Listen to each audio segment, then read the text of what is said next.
চুয়াডাঙ্গা পৌর শহরের পলাশপাড়ায় মাদ্রাসা ছাত্র ছেলের ছুরিকাঘাতে বাবা দদুল হোসেন নিহত হয়েছেন। এই ঘটনার পরপরই অভিযুক্ত ছেলে KAM রিফাতকে আটক করেছে পুলিশ। পুলিশ ও স্থানীয়রা জানান, ছেলেকে মোবাইল ফোন ব্যবহার করতে নিষেধ করত বাবা। শনিবার ছেলের কাছ থেকে মোবাইল ফোন কেড়ে নেয় বাবা।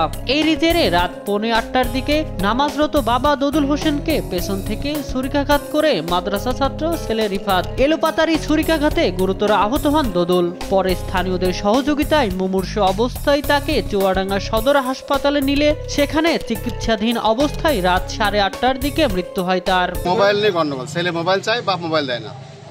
পরবর্তীতে মোবাইলটা কেড়ে নিয়েছে, নেওয়ার পরে আজকের ঘটনা। পরবর্তীতে ও বাবা নামাজ পড়তে বসছে আর পিছন থেকে ভোজারে ঢুকে দিয়েছে পেটে। ঘটনাস্থলে আধ মারা গেছে অবশ্য। প্রচুর রক্তক্ষরণ হয়েছে, মাথায় মেরেছে, পেটে মেরেছে, হাতে মেরেছে। পিছনে যেটা মারছে ওইটাতে তার মানে মারা গেছে। ইনি কি করতেন? উনি দীর্ঘদিন বিদেশ ছিল, এখন এসে কিছু ঘুষি মারলে ব্যবসা করে আর কি। মোবাইল নিয়ে গ্যাঞ্জাম, মোবাইলটা কেড়ে নিয়েছে। নেওয়ার কারণে সে নামাজ পড়ছিল মাগরিবের, এই সময় ছেলে পেছপ্রান্তি ভোজালি এবং দাদি কুপাইছে। চুয়াডাঙ্গা সদর হাসপাতালের জরুরি বিভাগে কর্তব্যরত চিকিৎসক তারেক জানান, নিহতর শরীরের একাধিক স্থানে ধারালো অস্ত্রের আঘাতের চিহ্ন রয়েছে। অতিরিক্ত রক্তক্ষরণে তার মৃত্যু হয়।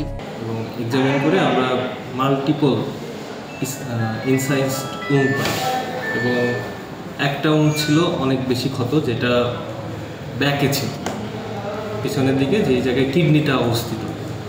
তো পেশেন্টকে যখন আমরা রিসিভ করি তখন অলরেডি সে হিমোরেজিক শকে ছিল, মানে তার ব্লাড প্রেশারটা নন রিকর্ডেবল ছিল এবং পালসও খুব মৃদু ছিল, যেটা আসলে মেডিকেল টার্মে বলা হয় পালস ভেরি ফিবল। এবং আমরা দ্রুত রিসাসিটেশনের জন্য রোগীকে ওয়ার্ডে ভর্তি করে দিই এবং ওয়ার্ডে যাওয়ার কিছুক্ষণ পরেই আলটিমেটলি রোগীটা এক্সপায়ার করে। চুয়াডাঙ্গা সদর থানার ওসি খালেদুর রহমান জানান, ঘটনার পরপরই অভিযুক্ত ছেলে রিফাতকে আটক করা হয়েছে। মরদেহ হাসপাতালের মর্গে রাখা আছে। পরবর্তী আইনগত ব্যবস্থা গ্রহণ করার কথাও জানান তিনি।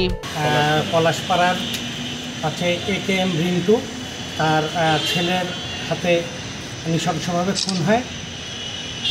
ছেলেটা, তার বাবা রিন্টু যিনি খুন হন, উনি তার ছেলেকে মোবাইল আসক্তি থেকে করার জন্য তাকে নিষেধ করে, কিন্তু ছেলেটা ক্রেজি হয়ে তার বাবাকে ছুরিয়াঘাত করে।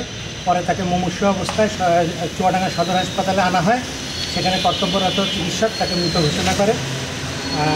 ঘাতক শিশু রিফাত আমাদের হেফাজতে আছে। তদন্ত চলছে, বাকিটা আসবে। নিহত দদুল হোসেন চুয়াডাঙ্গা জেলা শহরের পলাশপাড়ার মৃত কাজী নূর মোস্তফার ছেলে। নিউজ ডেস্ক, দেশ টিভি।